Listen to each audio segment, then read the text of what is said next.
எல்லாம் அவன் துணை. காரக ஜோதிடம் அறியிடும் திருஞான சம்பந்த ஜோதிடர்.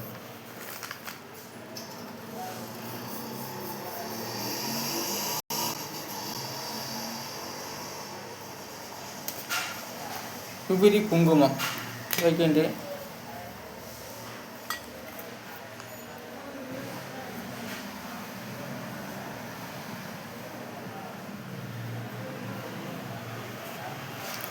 விபூதி குங்குமம். ஓ நமச்சிவாயம் நம. சிவாய நம.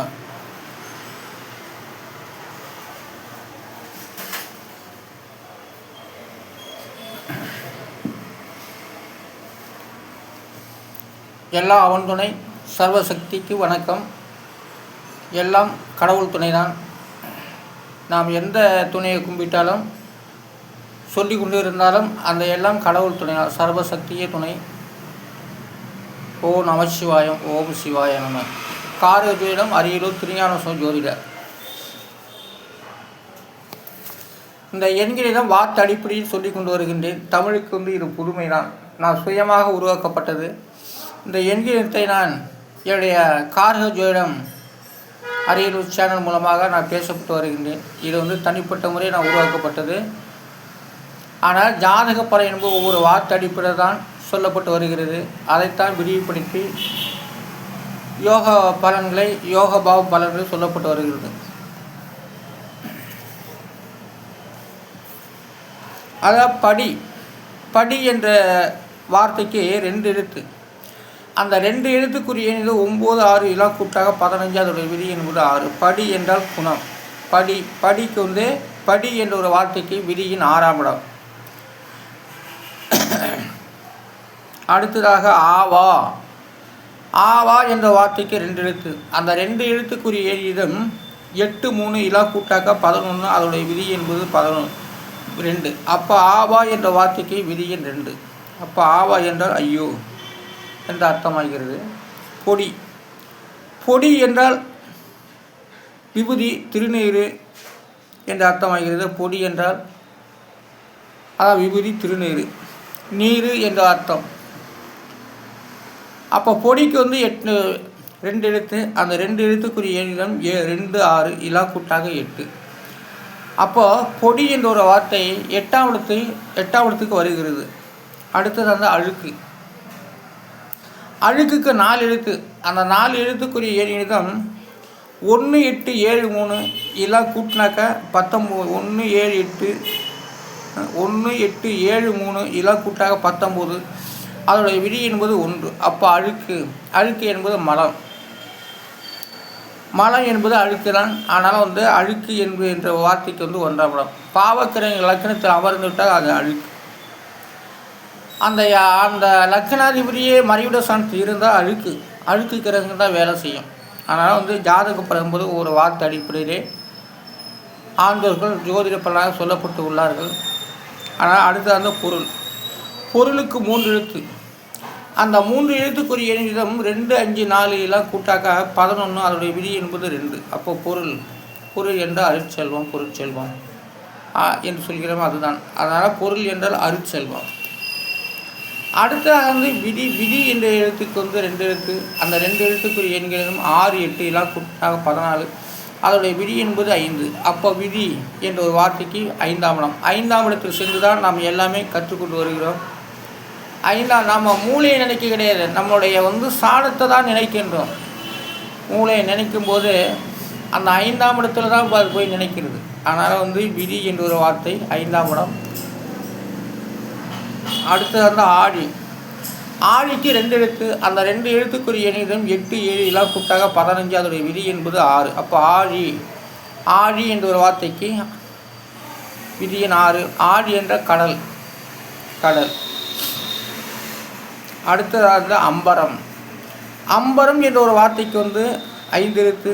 அந்த 5 எழுத்துக்குரிய எண்ணிடம் 1 7 9 3 7 எல்லாம் கூட்டா 27. அதோடைய விதி என்பது 9. அம்பரம் என்றால் ஆடை அணிகலன். அதான் அம்பரம். ஆடை துணி சட்டை அப்படின்னு சொல்கிறோம் இல்லையா, அந்த வார்த்தை தான் அம்பரம் என்றால் ஆடை அணிகலன். அம்பரம் என்ற வார்த்தைக்கு விதியின் 9. அடுத்ததாக சங்கரனுக்கு 5 எழுத்து. அந்த 5 எழுத்துக்குரிய எண்களிடம் 3 8 1 3 6 2 2 1. இல்லை, சங்கரனுக்கு 4 எழுத்து. அந்த 4 எழுத்துக்குரிய எண்ணிடம் 3 8 1 3 6 இலாக்கூட்ட 21. அதோடைய விதி என்பது 3. அப்போ சங்கரன் என்றால் என்ன? சங்கரன் 3ஆம் இடம். 3ஆம் இடத்தில் தான் சங்கரன் இருந்துட்டு நமக்கு திருவருள் செய்கிறார். சங்கரங்கிறது சுகம் கொடுப்பவன். சுகம் கொடுப்பவன், திருவருள் கொடுப்பவன், நன்மைகள் செய்பவன், அதான் சங்கரன். சங்கரன் என்ற வார்த்தைக்கு வந்து விதியின் 3. சங்கரன் வந்து சுகம் கொடுப்பவன். ஆழ்வார், அடுத்தது வந்து ஆழ்வார். ஆழ்வார் என்ற வார்த்தைக்கு 4 எழுத்து. அந்த 4 எழுத்துக்குரிய எண்களிடம் 8 4 3 9 எல்லாம் கூட 24. அதோடைய விதி என்பது 6. அப்போ ஆழ்வார் என்ற வார்த்தைக்கு விதியின் 6. ஆழ்வார் என்றால் பாதுகாப்பார் என்ற அர்த்தமாகிறது. ஏமாந்து, ஏமாந்து என்ற வார்த்தைக்கு 4 எழுத்து. அந்த 4 எழுத்துக்குரிய 2 8 5 9 எல்லாம் கூட்ட 24. அதோடைய விதி என்பது 6. ஏமாந்து என்ற ஒரு வார்த்தை என்று விதியின் 6. ஏமாந்து என்றால் ஆசைப்படுதல். அவன் ஏமாறுறான் அப்படின்னாக்கா அவன் ஆசைப்படுறான் என்று அர்த்தமாகிறது. முருடு, அடுத்த முருடுக்கு வந்து 3 எழுத்து. அந்த 3 எழுத்துக்குரிய 3 5 7 எல்லாம் கூட்டாக 15. அதோடைய விதி என்பது 6. அப்போ முருடு என்ற வார்த்தைக்கு விதியின் 6. முருடு என்ற கட்டை தான். ரெண்டாவது வந்து உடம்புல வந்து ஏதாவது புண்ணாக இருந்து அதை மீண்டும் ஆறிங்கும்போது அது முருடு அப்படின்னு சொல்லுவாங்க. அந்த வார்த்தைக்கு போவாங்க. என்னடா உடம்புல வந்து முருடு கட்டியிருக்கு, முருடா பிடிச்சி அப்படின்னு சொல்லுவாங்க. அது கட்டை போல், அதான் முருடு என்ற கட்டை. ஆனால் ஜாதக பலன் என்பது ஒவ்வொரு வார்த்தை அடிப்படையில் நடந்து கொண்டு இருக்கின்றது. கொக்கு, கொக்குக்கு வந்து 3 எழுத்து. அந்த 3 எழுத்துக்குரிய எண்ணில் 3 7 3 அதெல்லாம் கூட்டாக 13. அதோடைய விதி என்பது 4. அப்போ கொக்கு, கொக்கு வந்து 4ஆம் இடம். கொக்கு வந்து எப்போதுமே வந்து கிளைகளை பிடிக்காது. அதுக்கு மேலே உச்சி கிளையில் தான், உச்சி கிளையில் போய் உட்காந்தாலும் அது திருப்தியாக இருக்கும். அதனால் வந்து கொக்குக்கு வந்து எவ்வளோ தான் கிளைகள் இருந்தாலும், பெரிய பெரிய கிளைகள் இருந்தாலும் கொக்குக்கு வந்து கிளைகள் பிடிக்காது. அது உச்சி கிளையில் போய்ட்டு தான் உட்காரும். ஆனால் கொக்கு, அதாவது கொக்கோட விதி 4. 4ஆம் இடம் வந்து உச்சியில் போய் நிற்கிது. அடுத்ததாக நத்தை, நத்தைக்கு 3 எழுத்து. அந்த 3 எழுத்துக்குரிய 8 4 2 இதெல்லாம் கூட்டா 14. அதோடைய விதி என்பது 5. அப்போ நத்தை, நத்தை வந்து 5ஆம் இடம். நத்தை வந்து 5ஆம் இடத்துல போய் தான் அது உற்பத்தியாகி வெளியாகி வருகிறது. அதான் நத்தை, நத்தை வந்து 5ஆம் இடம். அடுத்தது கிரிக்கெட்டு, கிரிக்கெட்டுக்கு வந்து 5 எழுத்து. அந்த 5 எழுத்துக்குரிய 2 4 7 4 2 எல்லாம் கூட்டா 19. அதோடைய விதி இன்னும் 1. அப்போ கிரிக்கெட்டு வந்து 1ஆம் இடம். அடுத்ததாக வந்து அடப்பு, அடப்பு என்ற வார்த்தைக்கு 4 எழுத்து. அந்த 4 எழுத்துக்குரிய 1 5 6 2 எல்லாம் கூட்டாக 14. அதோடைய விதி என்பது 5. அப்போ அடப்பு, அடப்பு என்கிற வார்த்தை வேலிதான். இப்போ ரத்தத்தில் கூட அடப்பு என்று சொல்லப்படுகிறது. உங்களுக்கு வந்து ரத்த அடப்பு இருக்குது அப்படின்னு சொல்லுவாங்க.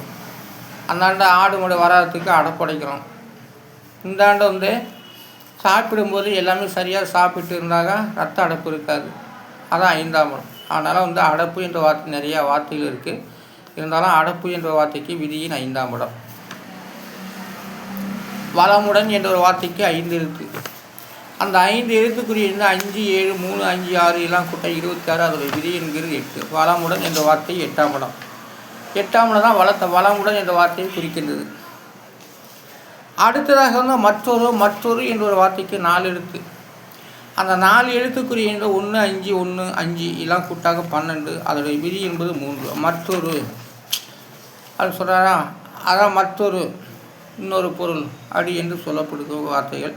ஆனால் மற்றொரு என்ற வார்த்தைக்கு விதியின் 3. அடுத்ததாக வந்து கள்ளம், கள்ளம் என்ற ஒரு வார்த்தைக்கு 4 எழுத்து.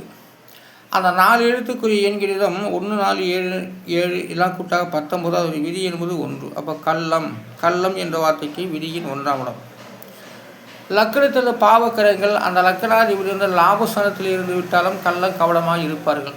இதான். அதனால் அடுத்தது கவனம், கவனம் என்ற ஒரு வார்த்தைக்கு 4 எழுத்து. அந்த 4 எழுத்துக்குரிய எண்ணில் 1 5 9 7 எல்லாம் கூட 22. அதோடைய விதி என்பது 4. அப்போ கவனம், கவனம் என்ற ஒரு வார்த்தைக்கு 4ஆம் இடம். அடுத்ததாவது பிடிவாதம், பிடிவாதத்துக்கு வந்து 5 எழுத்து. அந்த 5 எழுத்துக்கு 1, 6, 3, 7, 7 எல்லாம் கூட்ட 24. அதோடைய விதி என்பது 6. பிடிவாதம் என்ற வார்த்தைக்கு விதியின் 6. பிடிவாதம் ஒரு 6ஆம் இடம் 6ஆம் இடத்துல நிறைய கிரகங்கள் இருந்து விட்டால் பிடிவாதமாக அந்த 6ஆம் இடம் அவர்களை வாழ வைத்து கொண்டு இருக்கும். கொடி கொடியாக கொடுக்காவிட்டாலும் ஓரில் அவங்களுக்கு அவங்களை பொறுத்தவரை படி இழந்துக்கிட்டு தான் இருக்கும். அது பிடிவாதம். பிடிவாதங்கிறது 6ஆம் இடம். அந்த 6ஆம் இடம் 6ஆம் இடத்துல 4 கிரகம் 3 கிரகம் எல்லாம் இருக்க வேண்டிய கிரகங்கள் இருந்துட்டாக்க பிடிவாதமாக அவருக்கு வாழ வைக்கும். ஆனால் பிடிவாதம்ங்கிறது 6ஆம் இடம்.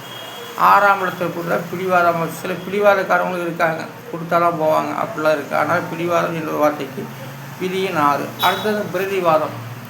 பிரதிவாதத்துக்கு 6 எழுத்து. அந்த 6 எழுத்துக்குரிய எண்ணும் 1, 3, 8, 3, 7, 7 எல்லாம் கூட்ட 29. அது விதி என்பது 2. அப்போ பிரதிவாதம் என்ற வார்த்தைக்கு விதியின் 2.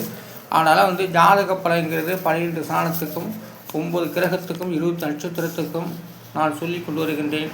நான் உருவாக்கப்பட்ட தமிழ் ஜோதிட பிரகாரம் இது அனைத்துமே உண்மை. ஆனாலும் நான் என்னுடைய காரக ஜோதிடம் யூடியூப் சேனலும் காரக ஜோதிடம் அரியலூர் ஃபேஸ்புக் மூலமாகவும் தெரிந்து கொள்ளலாம். ஆனாலும் நான் சாதாரண மனிதன், பெரிய கோடீஸ்வரலாம் இல்லை. ஆனால் ஜாதக பலங்கிறது ஒரு வார்த்தை அடிப்படையிலே உருவாக்கி நான் என்னுடைய சேனல் மூலம் சொல்லி கொண்டு வருகின்றேன். அனைவரும் சப்ஸ்கிரைப் கொடுங்க, லைக் கொடுங்க, கமெண்ட் பண்ணுங்கள், ஆதரவு கொடுங்க. நன்றி, வணக்கம்.